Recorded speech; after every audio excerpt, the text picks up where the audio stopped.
지난주에 말씀드린 대로 이스라엘 백성들이 가나안 땅에 들어가기 위해서는 요단강을 건너야 했습니다. 그런데 우리 하나님께서는 요단강을 건너가기 전에 그 요단강 동쪽에 살고 있던 다른 민족들을 미리 전쟁을 해서 승리를 거두고 그 후에 요단강을 건너고 그 후에 가나안 땅의 토착 민족들을 다 멸망시키고 그 땅을 차지하라, 이렇게 명령을 하셨습니다. 그래서 이스라엘 백성들이 가나안 땅에 들어가는 그 요단강 입구, 요단강 동편에 있는 미디안이나 바산과 같은 그런 나라들을 멸망을 시켰습니다. 그래서 요단강 동편 땅을 이미 확보하고 이제 요단강을 건너가서 가나안 땅으로 들어가서 전쟁을 하고 그 땅을 차지하면 되는 것이지요. 오늘 우리가 함께 읽은 신명기 3장은 바로 이런 역사적인 배경을 갖고 있습니다. 요단 동편에 그 이민족들을 물리치고 그 땅을 차지한 후부터 이제 시작이 됩니다. 그런데 그 당시에 요단 동편 땅을 이스라엘 백성들이 차지했을 때 그 요단 동쪽은 아주 토질이 우수하고 비옥하고 물이 풍부한 그런 지역이었습니다. 그러다 보니까 이스라엘의 12지파 중에서 목축을 제일 많이 하는 르우벤 지파와 갓 지파가 모세에게 요구를 합니다. 우리는 요단강을 건너서 가나안 저쪽 서편에 있는 땅을 차지하지 않고 그냥 우리가 지금 점령한 이 땅이 목축에도 너무 좋고 농사에도 너무 좋으니까 이 땅을 우리가 차지하도록 해 주십시오, 이렇게 요구를 합니다. 정확하게는 르우벤 지파, 갓 지파, 그리고 므낫세 지파의 여러 가문의 우두머리들이 모세에게 요구를 했습니다. 자, 여러분이 만약에 모세라면 이 여러 지파들의 요구를 수용하겠습니까? 아니면 들어주지 않겠습니까? 생각해보면 이 요구는 아주 이기적인 요구입니다. 그 요구는 들어서는 안 되는 거죠. 왜냐하면 요단강을 건너가서 가나안 토착 민족이 지금 전쟁 준비를 하고 있는데 이 가나안 백성들과 이스라엘 12지파가 힘을 합해서 전쟁을 해도 이길지 질지 아직 모르는 상황인데 르우벤 지파는 더군다나 장자 지파 아닙니까? 르우벤 지파하고 갓 지파하고 므낫세 반 지파, 두 지파 반이 이미 이 땅을 점령해서 가나안 땅을 들어가는 점령 전쟁을 하지 않는다 하면 이스라엘 지파들 간에 이미 분열이 생기는 거죠. 왜 저 지파는 미리 땅을 점령하고 전쟁을 하지 않고 우리는 우리가 살 땅이 아직 정해지지 않고 우리들끼리만 전쟁을 해야 되는가? 불만이 생길 게 뻔합니다. 그러니까 가나안 땅을 차지하기도 전에 자중질환이 일어나고 백성들 사이에서 분열이 일어날 수밖에 없는 상황입니다. 자, 그래서 이 모든 것을 아는 모세가 르우벤 지파와 갓 지파와 므낫세 반 지파가 우리는 요단 동편 땅에 정착하겠습니다, 우리의 요구를 들어주십시오, 이렇게 말했을 때 그것에 대해서 이런 반응을 보입니다. 그건 안 되는 일이다. 너희가 눈에 보이는 좋은 땅을 먼저 차지하고 그러면 다른 민족, 다른 지파들은 자기들끼리 전쟁을 해야 되는데 이것은 하나님 보시기에 바른 행동도 아니고 태도도 아니다, 이렇게 이야기를 하지요. 그런데 너희 지파가 이 요단 동편의 이 좋은 땅을 차지할 수 있는 조건을 내가 가르쳐 줄 테니까 이 조건대로 시행하면 이 땅을 너희에게 주겠다 하고 이야기를 합니다. 모세가 내걸었던 그 구체적인 조건, 그것이 18절부터 20절까지 오늘 본문에 소개가 됩니다. 자, 먼저 18절 말씀을 보면 르우벤 지파와 갓 지파와 므낫세 반 지파에게 모세가 말합니다. 내가 너희에게 명령한다. 화면 뒤쪽 보시죠. 너희의 군인들은 무장하고 너희의 형제 이스라엘 자손의 선봉이 되어 건너가라. 이 말씀은 자, 좋다. 내가 이 땅을 너희에게 주겠다. 그런데 조건이 있는데 너희가 지금부터 이 땅에 정착할 것이 아니라 아직까지 가나안에 전쟁도 하지 않고 자신들의 지파별로 땅이 분배되지도 못했으니까 다른 지파들의 땅을 차지할 수 있도록 너희가 가나안 정복 전쟁에 함께 해라. 함께 하는데 그냥 함께 하는 게 아니라 전쟁의 최선봉에 서서 다른 모든 민족들을 대항해서 전쟁에 나가라, 이렇게 이야기를 합니다. 여러분, 전쟁의 선봉에 서는 것은 사실 위험한 일입니다. 그러나 이미 영토를 보장받은 백성들에게, 그 지파들에게 이렇게 요구하는 게 당연한 것이지요. 그리고는 모세가 19절에서 이야기합니다. 만약에 너희 용사들이 전쟁의 선봉에 서서 다른 지파를 위해 전쟁을 한다면 너희의 처자와 가축은 이 요단 동편 성읍에 머물 수 있도록 해 주겠다. 그리고 마지막 20절에는 이렇게 말합니다. 자, 그러면 너희가 전쟁의 선봉에 서서 언제까지 전쟁을 해야 되느냐?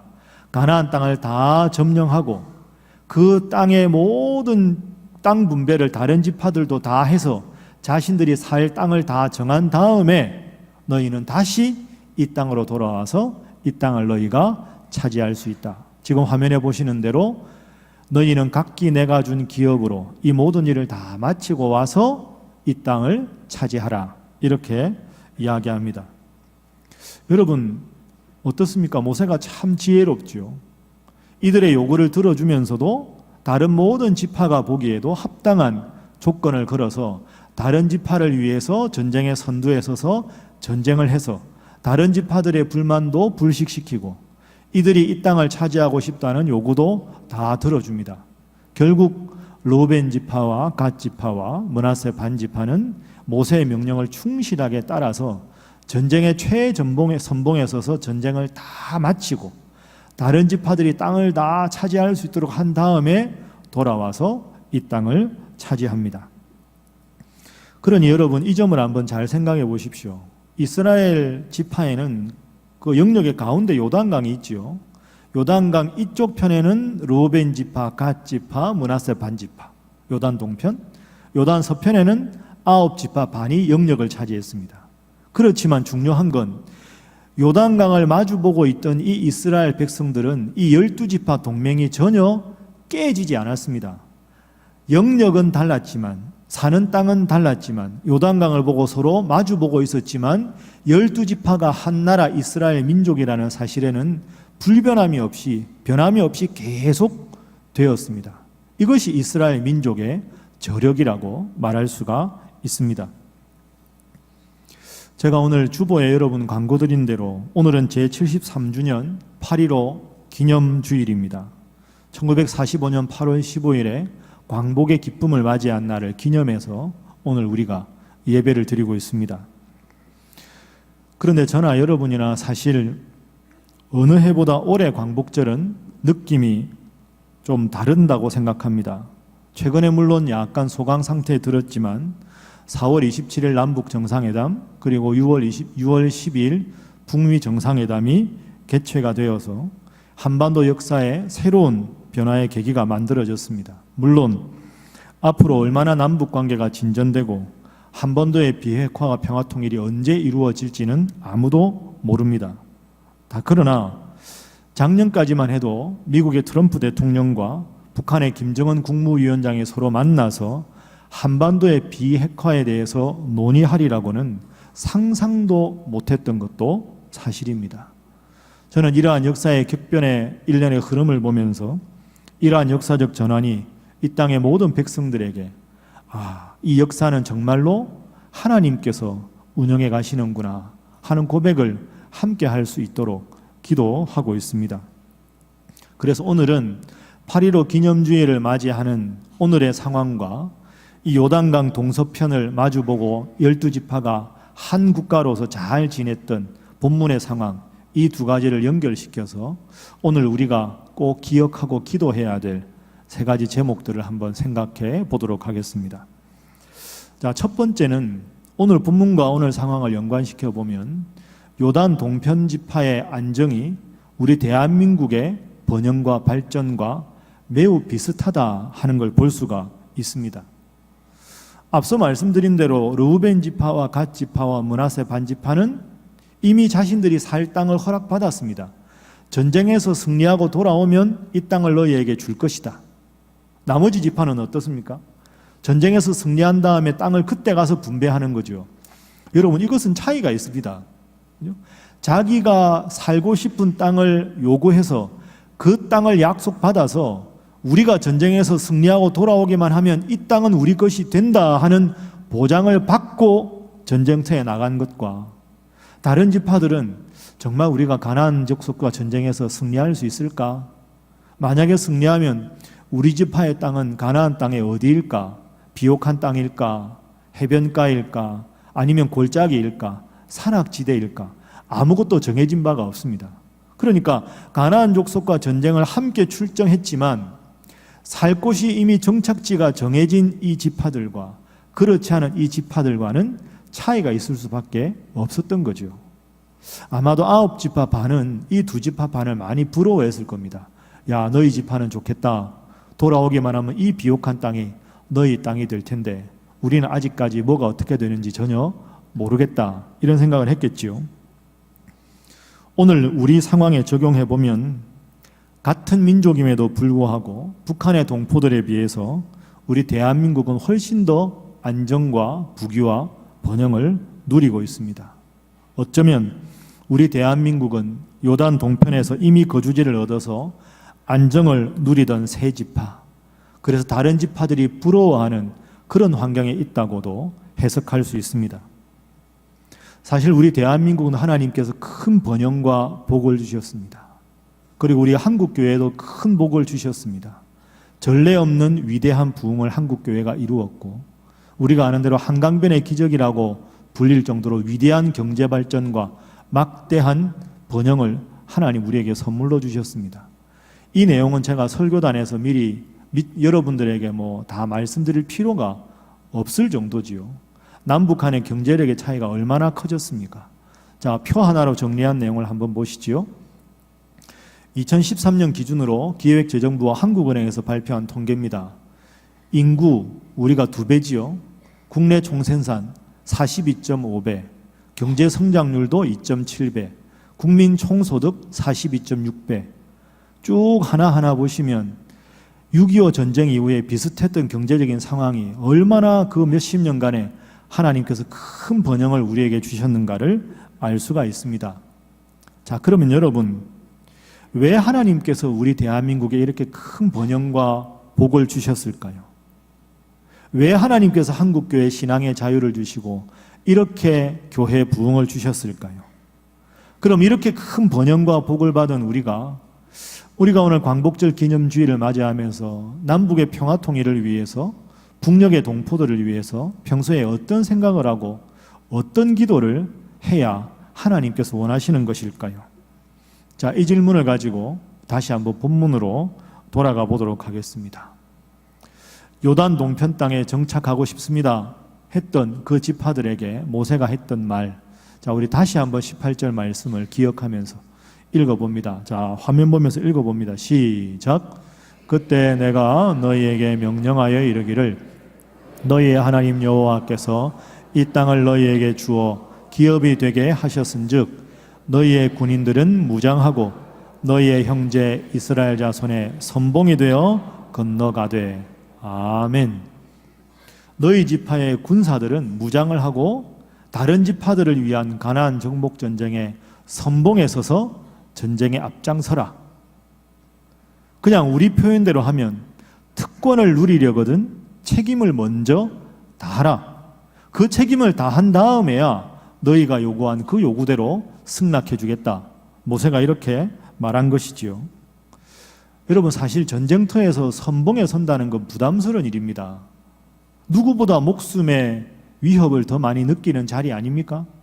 그러나 그만큼 비옥한 땅을 얻었기에 하나님의 명령을 받아서 이 지파들은 그대로 수행을 합니다. 하나님께서 좋은 땅을 주신 것에 대한 당연한 의무고 아직까지 땅을 차지하지 못한 다른 형제 지파들에 대한 마땅한 의무라고 르우벤 지파, 갓 지파, 므낫세 반 지파는 생각을 한 거지요. 실제로 모든 전쟁을 승리하고 다른 지파들이 땅 분배가 다 끝난 다음에 이 지파들은 그때서야 돌아옵니다. 목숨 걸고 선봉에 서서 승리를 이끌고 돌아와서 땅을 차지합니다. 여러분, 북한의 동포들을 위한 우리 대한민국 백성, 특히 우리 기독교인들의 태도가 이래야 하지 않겠습니까? 그저 우리끼리 부유하고 우리끼리 하나님 잘 믿고 우리끼리 축복을 누리고 서로 좋은 게 좋다. 우리끼리 그걸 위해서 하나님께서 복을 주신 것이겠습니까? 성경을 어디를 쳐다봐도 하나님께서는 복을 주실 때 너만 복을 누리라 말씀하지 않으셨습니다. 그 복을 받은 만큼 이웃과 함께 나누고 베풀어서 하나님 주신 나에게 주신 그 복을 더불어 누릴 수 있는 것, 그것이 복받은 자의 의무라고 그렇게 말씀하셨습니다. 그래서 우리가 오늘 8.15 기념주일을 맞이하면서 남북의 평화 통일을 위해서 기도하고 북녘의 동포들을 위해 기도해야 할 이유가 여기 있습니다.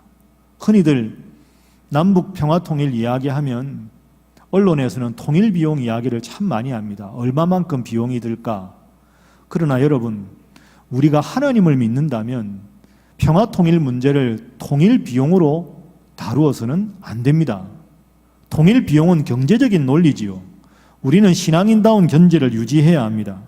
신앙적인 안목으로 보면 남과 북에 흩어진 형제자매가 한 곳에 서로 평화롭게 살아가고 예배드리는 것은 하나님의 당연한 명령입니다. 그리고 이 나라를 번영하게 해주시고 한국교회를 부흥하게 해주신 하나님에 대한 마땅한 의무라고 할 수 있습니다. 그것이 북녘의 동포들을 위한 우리한 책임이겠지요.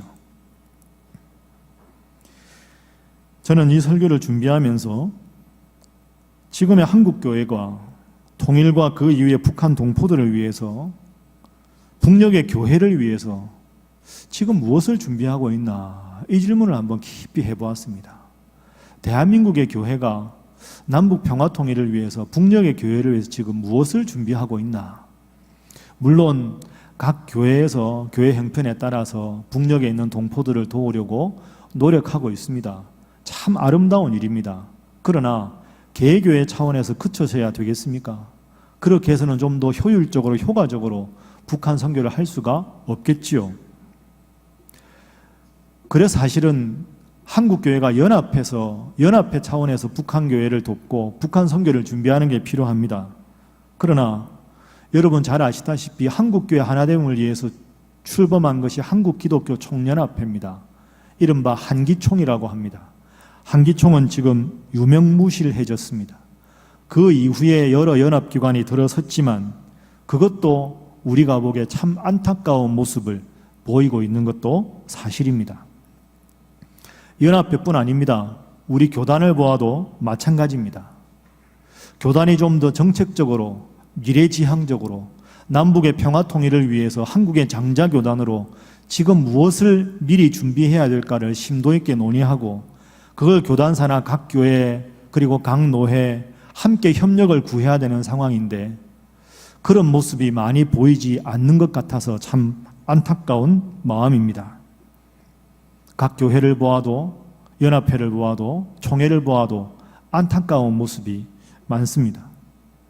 그러면서 여러분 만약에 하나님께서 멀지 않은 장래에 남북의 평화 통일을 이루어 주신다면 어떤 모습을 보일까요? 저는 참 부정적이지만 이렇게 생각합니다.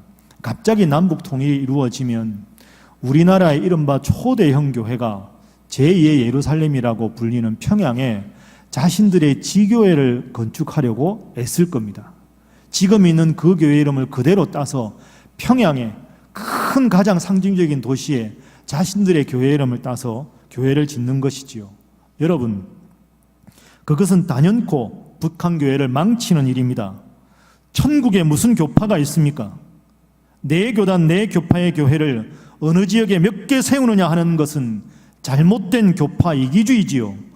그런 경쟁적 교파 이기주의가 대한민국 교회를 안타깝게 만들고 있는데 이 부족하고 안타까운 모델을 북한 교회에 그대로 심어서야 되겠습니까? 깊이 생각해야 합니다. 자, 그러면 우리가 남북의 평화 통일을 위해서 기도할 때 북한 교회를 위해서 우리가 지금 무엇을 위해 기도해야 할까요? 어떤 태도를 지녀야 할까요? 기도를 하더라도 좀 큰 그림이 있어야 우리가 제대로 기도할 수 있지 않겠습니까? 제가 몇 주간 이 설교를 준비하면서 여기에 대한 몇 가지 자료들을 읽어보았습니다. 그러면서 제일 저에게 도움이 됐던 자료는 동독과 서독이 통일되기 전에 서독교회가 동독교회를 위해서 어떤 노력을 기울였는가 하는 점입니다. 그런 내용과 연관해서 우리가 앞으로 평화통일을 위해서 기도할 때 좀 더 큰 그림을 구체적으로 그리기 위해서 몇 가지 내용을 소개하도록 하겠습니다. 먼저 분단된 민족 내부의 갈등은 과거지향이 아니라 미래지향적으로 풀어야 합니다.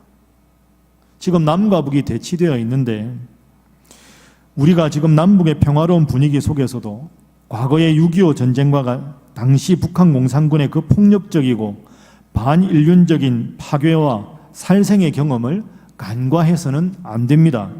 반드시 기억하고 경계해야 합니다. 다만 그 쓰린 경험을 기억하고 경계하면서도 미래의 남북한의 평화체제 구축과 통일을 위해서 미래지향적으로 지금 우리가 무엇을 준비해야 되는가 심각하게 이것을 고민해야 합니다.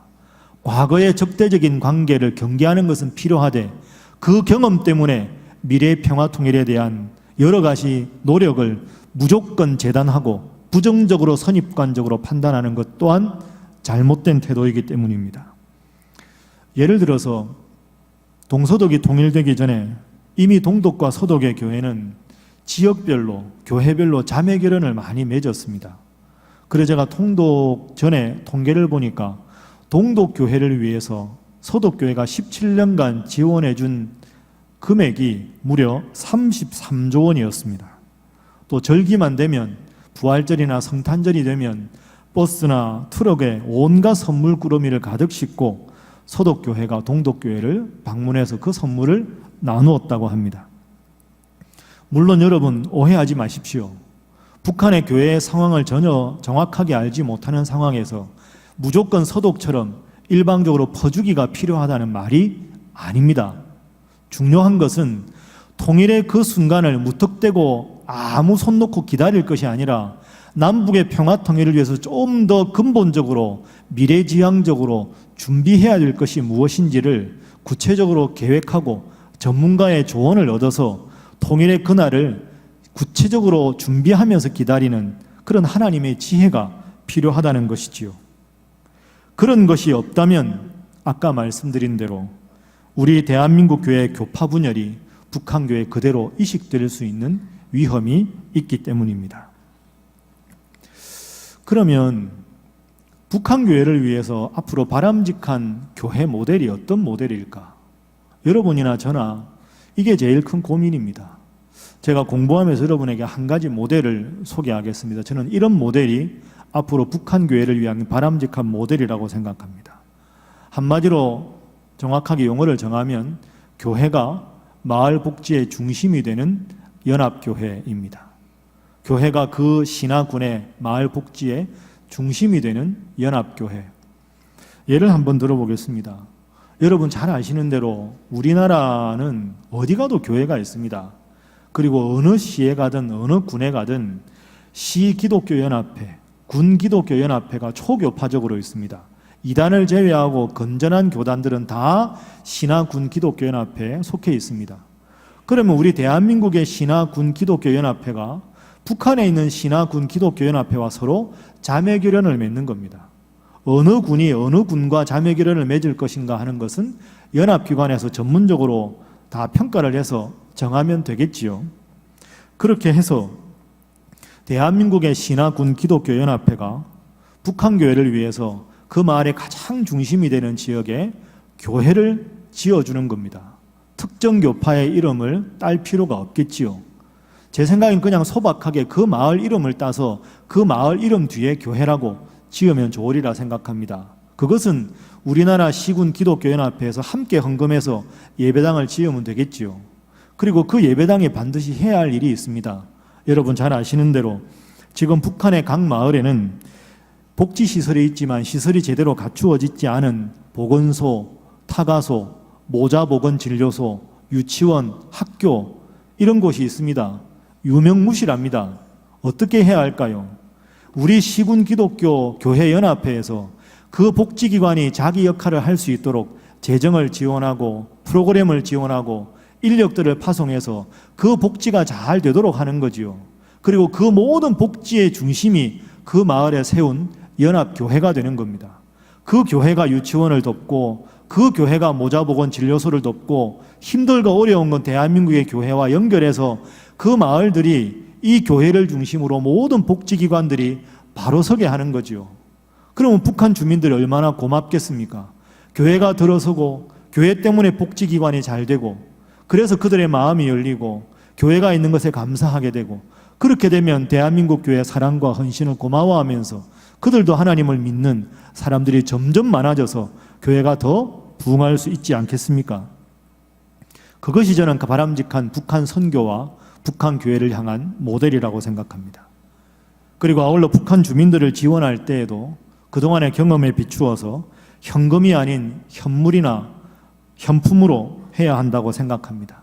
식량난과 경제적 어려움을 생각하면서 최대한 물고기를 제공하기보다는 물고기 잡는 법을 제공해야 하겠지요.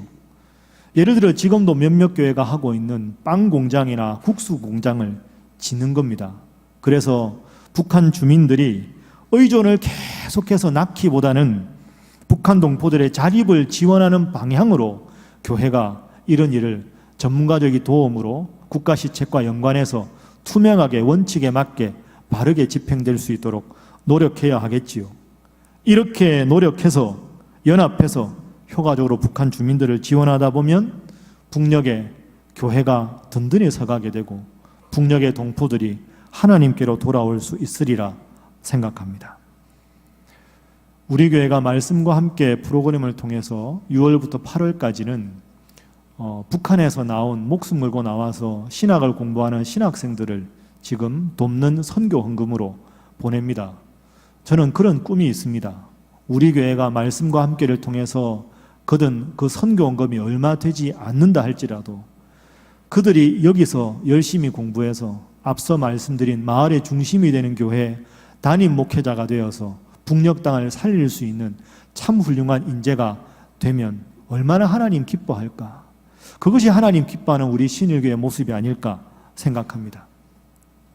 그리고 성경적인 면에서는 우리가 북녘에 있는 동포들을 도울 때 꼭 기억해야 될 성경 구절이 있습니다. 누가복음 10장 25절부터 37절까지에 있는 선한 사마리아인의 비유입니다. 한 사람이 강도를 만나서 거의 죽게 되었습니다. 그런데 제사장도 그냥 지나가고 레위인도 그냥 지나가고 사마리아 사람은 지역 감정이 심각함에도 불구하고 그 사람을 태워서 주막으로 보내고 정성껏 그를 치료해 줍니다. 그래서 우리는 그 사마리아인을 선한 사마리아인이라 그렇게 부릅니다. 강도 만나 피 흘려 죽어가는 그 사람이 지금 우리에게는 북녘의 동포들입니다.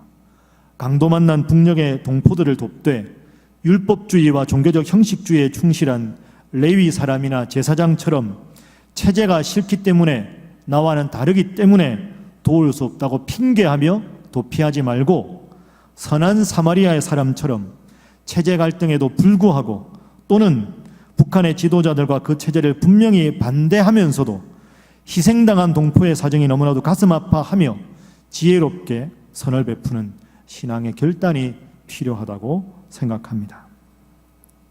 그래서 우리는 마지막으로 함께 웃으면서 평화 통일을 맞이할 수 있어야 합니다. 다시 본문으로 돌아가 봅니다. 르우벤 지파와 갓 지파와 므낫세 반 지파는 요단 동편에 그들의 거처를 이미 마련하고 전쟁터로 나갔습니다. 얼핏 보기에는 이것이 아주 이기적인 발상인 것처럼 보입니다. 그러나 여러분 넓게 생각해 보면 이것도 하나님의 위대한 섭리입니다. 자, 이제 가나안 땅을 향해서 가나안 족속과 전쟁을 하러 갑니다. 전쟁을 하다 보면 군수 물자도 보급받아야 되고 또 부득이해서 전쟁에서 부상당한 사람들을 후방에서 치료할 든든한 베이스 캠프가 필요합니다. 그게 바로 요단 동편의 갓 지파와 이 르브론 지파와 그리고 므낫세 반 지파가 그 영역을 요단 동편에 이미 차지하고 있었습니다. 그러니까 그들이 차지하고 있는 그 땅은 전방에서 전쟁에 종사하고 있는 다른 지파의 용사들에게는 든든한 후방 기지가 되었고 든든한 보급 기지가 되었습니다. 그래서 사실은 이 전쟁 이후에도 이들의 관계는 더 굳건해지고 든든해졌습니다. 후방은 전방을 돕고 전방은 후방 덕택에 더 열심히 전쟁터에서 매진할 수 있었기 때문이지요. 저는 이것이 대한민국과 북한의 관계가 될 수 있으리라 생각합니다. 지금은 체제가 다르고 여러 가지 관점이 다르고 세상을 이해하는 방식이 다르지만 하나님의 넓으신 섭리와 그 손길 안에서 이 두 나라를 한 민족이니 묶어주시는 그 순간 그 어느 해보다 그 어느 민족보다 더 든든하게 한 민족으로 우뚝 서게 해 주실 날을 기대하며 기도합니다. 여러분도 이러한 비전을 가지고 기도에 동참해 주시기를 바랍니다. 설교를 마치면서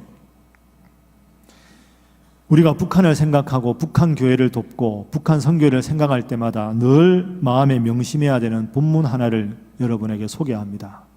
마태복음 25장의 열처녀 비유입니다. 여러분이 아시는 대로 이스라엘 백성들 유대 풍속에 의하면 신랑과 신부가 결혼해서 큰 혼인잔치를 합니다. 혼인잔치를 할 때 신부는 자신의 친한 친구들 중에서 들러리를 세웁니다. 그래서 신부와 신부의 친구들이 함께 있는데 신랑이 찾아와서 그 신부와 신부의 친구들을 데리고 이제 축하 파티하는 잔치집으로 가게 됩니다. 거기서 아주 즐겁고 행복하게 결혼잔치를 하게 되지요. 그런데 마태복음 25장 본문에 보면 10명의 신부 친구 들러리 중에서 두 부류로 나누어집니다. 한밤중에 올지도 모르니까 신랑이 등불을 준비하고 그 등불을 밝힐 수 있는 기름까지 준비한 슬기로운 5명의 신부의 친구들이 있고, 등불은 준비했지만 기름을 준비하지 않은 어리석은 신부의 5명의 친구가 있습니다. 신랑의 생각보다 계획보다 더디 옵니다. 그러다 한밤중에 신랑이 신부를 찾아옵니다. 그랬을 때 우리 모두가 아는 대로 그 등불을 밝힐 기름을 준비한 신부의 친구들은 그 신부와 신랑과 함께 그 잔치에 즐겁게 참석하게 됩니다. 그렇지만 등불은 있지만 한밤중에 밝힐 기름을 준비하지 못한 어리석은 신부의 친구 들러리들은 안타깝게도 그 잔치에 참여하지 못하게 되었습니다. 그들은 후회해도 그 기름을 준비하지 못했기 때문에 할 수 없이 참석할 수가 없었던 것이지요. 이 천국 비유를 예수님께서 비유로 말씀하신 후에 결론적으로 이렇게 말씀하셨습니다. 그런즉 깨어 있으라. 너희는 그날과 그때를 알지 못하느니라. 그런즉 깨어 있으라. 너희는 그날과 그때를 알지 못하느니라. 저는 이 말씀이야말로 평화통일을 준비하는 대한민국의 성도들에게 주신 주님의 교훈이라고 생각합니다. 우리는 평화통일을 위해 기도합니다. 그러나 그날이 언제 올지, 우리의 계획보다 빨리 아니면 우리의 계획보다 더디 올지 모릅니다. 그러나 슬기로운 신부의 친구들은 기름을 준비했기에 그 기쁜 혼인잔치에 참여할 수 있었습니다. 역사의 주관자이신 하나님께서 남북의 평화통일의 그날을 언제 이루어 주실지 알지 못하지만 늘 남북의 평화통일을 위해서 염원하고 기도하고 도울 수 있도록 깨어 준비하는 사랑하는 신일의 모든 성도들 되시기를 주님 이름으로 축복합니다. 기도하겠습니다. 사랑의 하나님, 이 민족을 사랑하셔서 광복의 기쁨을 주셨고 또 이를 감사하여 오늘 예배드리게 해주심을 감사합니다.